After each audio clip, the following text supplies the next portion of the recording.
आप देख रहे हैं यूनिवर्सल न्यूज टुडे।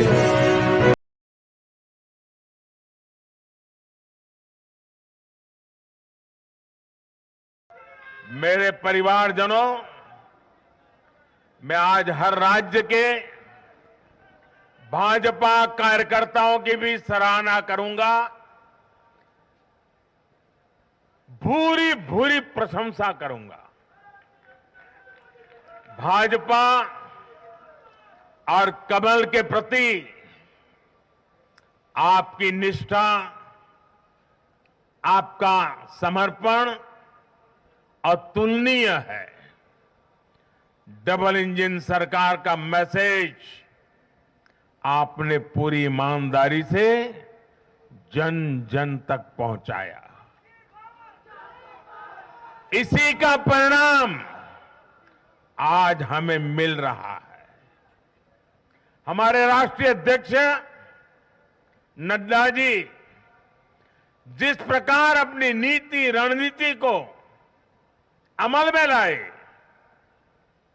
ये विजय उसका भी परिणाम है।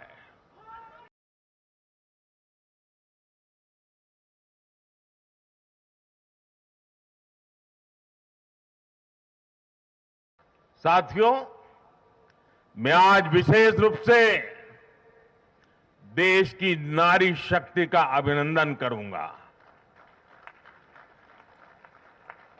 रैलियों में मैं अक्सर कहता था कि इन चुनावों में नारी शक्ति ये ठान कर निकली है कि भाजपा का परचम लहराएगी। और जब देश की नारी शक्ति किसी का सुरक्षा कवच बन जाए तो कैसी भी ताकत उसे नुकसान नहीं पहुंचा सकती।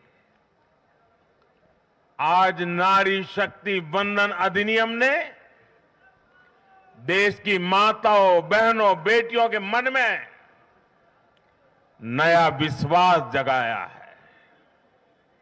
आज देश की हर महिला में ये भरोसा जगा है कि भाजपा सरकार में उनकी सक्रिय भागीदारी को नई बुलंदी मिलने वाली है।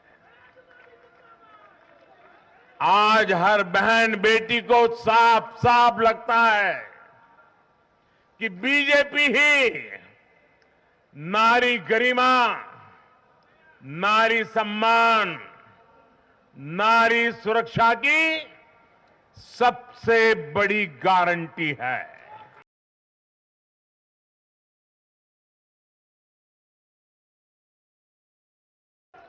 साथियों, चुनाव नतीजों ने एक और बात स्पष्ट की है।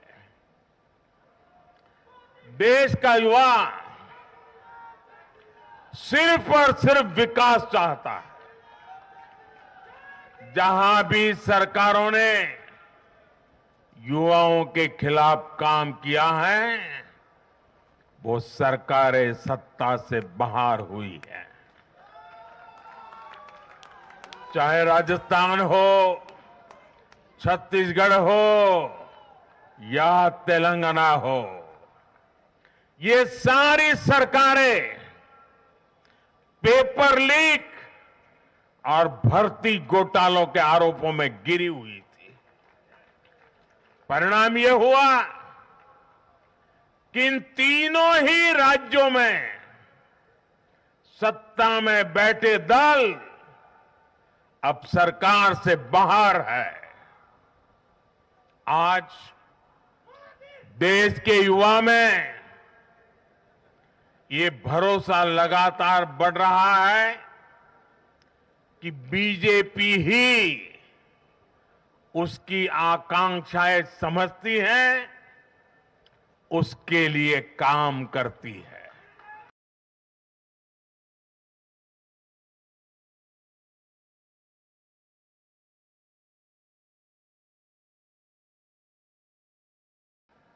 साथियों, आज देश का आदिवासी समाज भी अब खुलकर अपनी बात रख रहा है। ये वो आदिवासी समाज है जो कांग्रेस की नीतियों की वजह से 7 दशक तक पीछे रहा, जिसे अवसर नहीं दिए गए। इनकी जनसंख्या आज 10 करोड़ के आसपास है। हमने गुजरात के चुनाव परिणामों में भी ये देखा है, जिस कांग्रेस ने आदिवासी समाज को कभी पूछा तक नहीं, उस आदिवासी समाज ने कांग्रेस का सफाया कर दिया। यही भावना आज हमने एमपी, छत्तीसगढ़ और राजस्थान में भी देखी है। इन राज्यों की आदिवासी अंचल की सीटों पर कांग्रेस का सुपड़ा साफ हो गया है।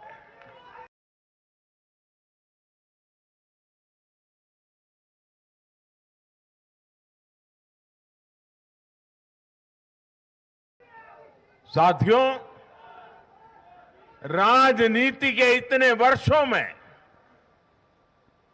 मैं हमेशा भविष्यवाणियों से दूर रहा। मैं कभी वादे और बड़ी बड़ी घोषणाएं नहीं करता हूं। इतने साल हो गए, कभी नहीं करता हूं।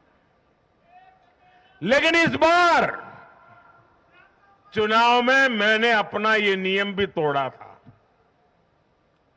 मैंने राजस्थान में मावजी महाराज को प्रणाम करते हुए उन्हीं की धरती पर ये भविष्यवाणी की थी कि राजस्थान में कांग्रेस सरकार लौट करके नहीं आएगी।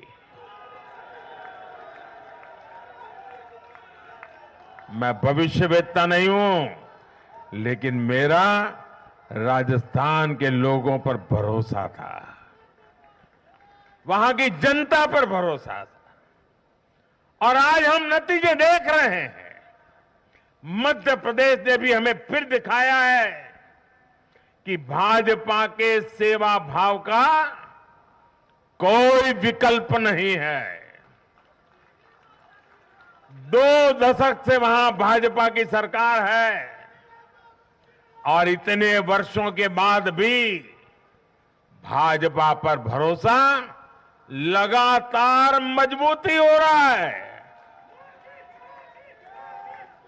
छत्तीसगढ़ के परिवारजनों को तो जब मैं वहां चुनाव सभाओं में गया तो मैं खुद ही पहली सभा में, छत्तीसगढ़ के चुनाव की पहली सभा में मैंने खुद कहा था कि मैं आपसे कुछ मांगने नहीं आया हूं, मैं तो आपको 3 दिसंबर के बाद सरकार बनेगी तो शपथ समारोह में निमंत्रण देने के लिए आया।